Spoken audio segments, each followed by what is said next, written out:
एक अच्छी आदत आपकी पूरी ज़िंदगी को बदल सकती है और एक बुरी आदत आपकी पूरी लाइफ को बर्बाद कर सकती है, क्योंकि पहले हम अपनी आदतें बनाते हैं और फिर वो आदतें हमारा फ्यूचर बनाती है। और अगर आपके अंदर ऑलरेडी कुछ अच्छी आदतें हैं, जैसे सुबह जल्दी उठना, टाइम से सोना, एक्सरसाइज करना, तो कॉन्ग्रेचुलेसन, क्योंकि आप इस दुनिया के 75% लोगों से ऑलरेडी आगे निकल चुके हो। लेकिन अगर आपके अंदर अच्छी आदतों की बजाय कुछ बुरी आदतें हैं तो आपको उन्हें बदलना होगा, आपको उन्हें अच्छी आदतों से रिप्लेस करना होगा, क्योंकि अगर आपने उन्हें रिप्लेस नहीं किया तो वो बुरी आदतें आपको ही रिप्लेस कर देंगी, आपकी ज़िंदगी को बर्बाद कर देंगी। और आपको उन बुरी आदतों को कैसे छोड़ना है, उनसे कैसे डील करना है और अच्छी आदतों को कैसे अपनाना है, ये सब मैं आपको इस वीडियो में बताने वाला हूँ। तो चलिए वीडियो को स्टार्ट करते हैं।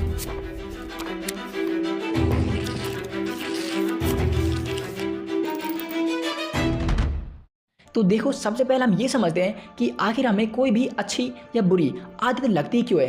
क्या हम बिना आदत लगाए किसी काम को नहीं कर सकते?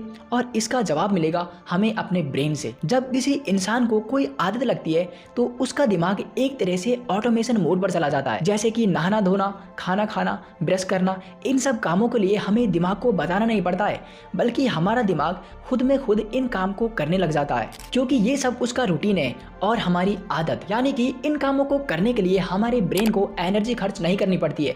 और यही तो हमारा दिमाग चाहता है, कंफर्ट। हमारा दिमाग कंफर्ट चाहता है, वो चाहता है कि हर काम को ऑटोमेशन मोड पर डाल दे।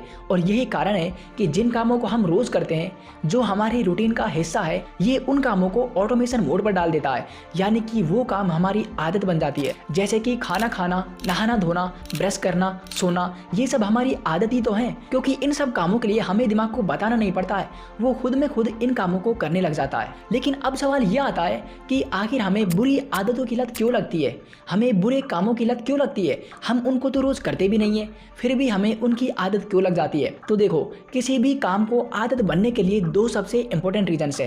पहला कि आप उस काम को कितनी बार कर रहे हो, यानी कि रिपीटेशन।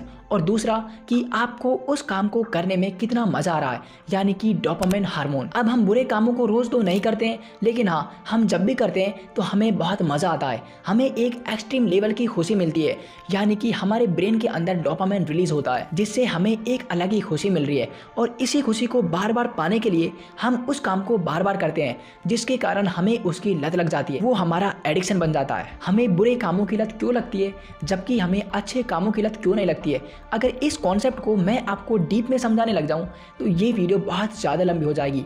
इस पर मैंने ऑलरेडी ये वीडियो बना रखी है, इसके बाद आप इस वीडियो को देख सकते हो। इस वीडियो से आपको ये क्लियर हो जाएगा कि हमें बुरे कामों की लत क्यों लगती है, जबकि हमें अच्छे कामों की लत क्यों नहीं लगती है। तो चलो फिर से वीडियो पर आते हैं और ये समझते हैं कि आखिर हम किसी भी बुरी आदत को कैसे छोड़ सकते हैं, उस एडिक्शन से बाहर कैसे निकल सकते हैं। लेकिन उससे पहले मैं आपको ये क्लियर कर देता हूँ कि देखो, हमें किसी भी काम को करने की लत सिर्फ एक दिन में नहीं लगती है।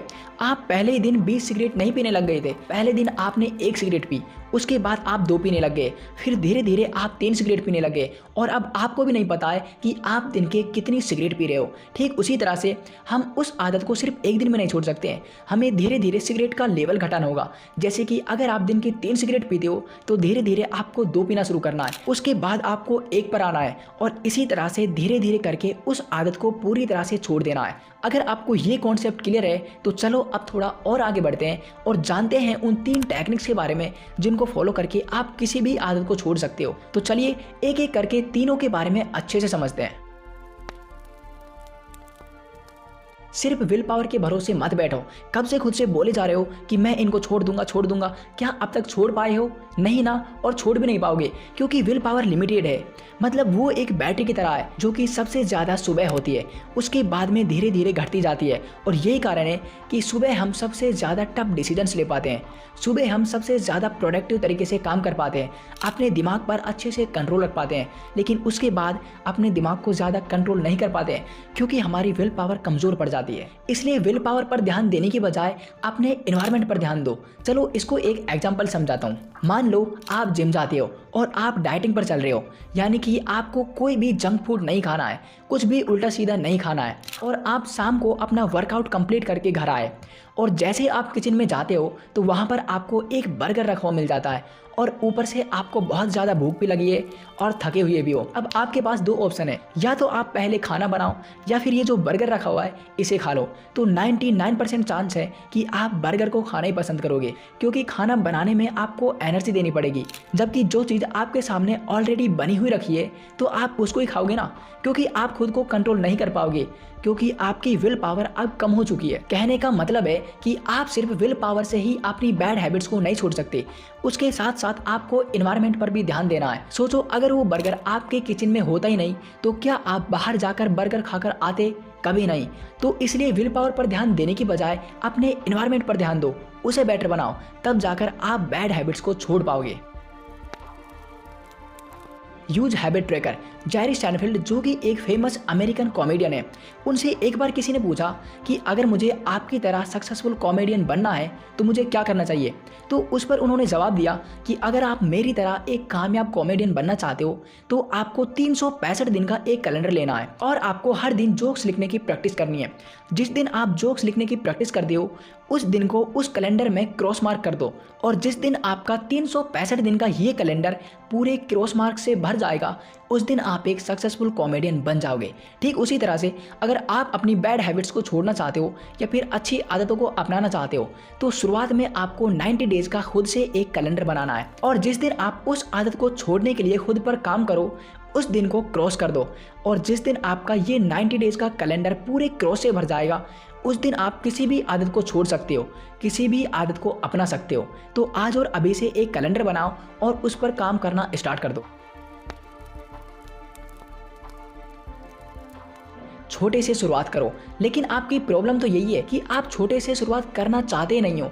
आप चाहते हो कि मैं अपनी बैड हैबिट्स को ऐसे मिटा दूं जैसे कि हम क्रोम हिस्ट्री को मिटाते हैं, लेकिन भाई ये क्रोम हिस्ट्री नहीं है, ये लाइफ है हमारी, और ये आदत जिस तरह से हमने बनाई है उसी तरह से इनको धीरे धीरे ही मिटाया जा सकता है। सिर्फ एक दिन में आप ना ही किसी आदत को बना सकते हो और ना ही छोड़ सकते हो। जिस तरह से वो आदत धीरे धीरे बनाई थी उसी तरह से उस आदत को धीरे धीरे छोड़ना होगा। लेकिन आप जब इंस्टा पर रील्स स्क्रॉल करते हो तो आप सोचते हो कि इस 40 सेकंड की रील को देखकर मैं मोटिवेट हो चुका हूं, और आप बड़े स्टेप लेना शुरू कर देते हो और उसके बाद आप मुंह के बल गिरते हो। आप उस आदत को छोड़ना चाहते हो लेकिन आप छोड़ने की बजाय उसके और ज़्यादा एडिक्ट हो जाते हो, क्योंकि आपने एकदम से उसे छोड़ने की कोशिश की जो कि पॉसिबल नहीं है। तो इसलिए मैं आपसे यही कहूँगा कि आप शुरुआत बहुत छोटे से करो। शुरू में आप 7 दिन का चैलेंज बनाओ, उसे कंप्लीट करो, और उसे कंप्लीट कर लो उसके बाद आप 21 दिन का चैलेंज बनाओ, और जब आप उसे भी कंप्लीट कर लो तो लास्ट में आप 90 डेज का एक कैलेंडर चैलेंज बनाओ जिसके बारे में मैंने आपको अभी बताया है। और जिस दिन आप उसको कंप्लीट कर लेते हो उस दिन आप किसी भी आदत को कंप्लीटली छोड़ सकते हो, अपनी ज़िंदगी से हमेशा हमेशा के लिए बाहर निकाल सकते हो। तो गाइस, कुछ इस तरह से आप किसी भी बुरी आदत को छोड़ सकते हो, क्योंकि हमें किसी भी आदत को बनाने में सिर्फ 21 दिन लगते हैं, लेकिन उस आदत को पूरी तरह से छोड़ने में 90 डेज लगते हैं। बाकी अगर आपको ये वीडियो पसंद आई हो तो वीडियो को लाइक और चैनल को सब्सक्राइब करके आप भी हमारी इस छोटी सी कम्युनिटी का हिस्सा बन सकते हो। तो चलिए मिलते हैं नेक्स्ट वीडियो में, तब तक के लिए जय हिंद।